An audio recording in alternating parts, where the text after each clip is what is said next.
Homemade ঘি তৈরির জন্য প্রথমে আমাদের দুধের সর প্রয়োজন হবে। আমি আগে থেকেই দুধের সরগুলো জমিয়ে রেখেছিলাম। এগুলোকে ব্লেন্ড করে নেব।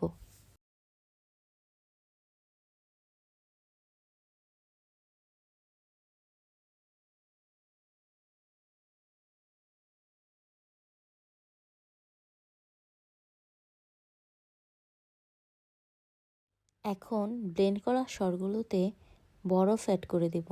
বরফ দেওয়ার পর সরগুলো থেকে মাখন বের হয়ে আসবে, আর মাখনগুলোকে আমাদের আলাদা করে নিতে হবে।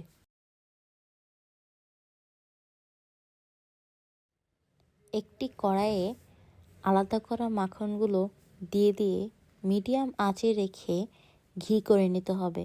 এখানে অপেক্ষা করতে হবে যতক্ষণ না পর্যন্ত ঘি উঠে আসছে। আস্তে আস্তে মাখনগুলো গলে এরকম হয়ে আসবে।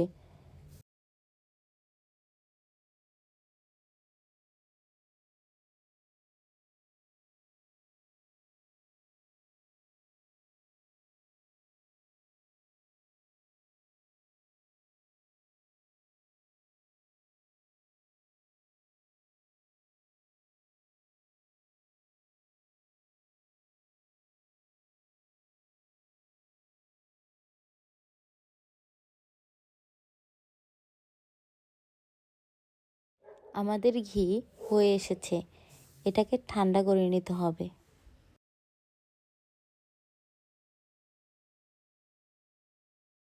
এবার একটি চাকনির সাহায্যে ঘিগুলোকে ছেঁকে নিতে হবে।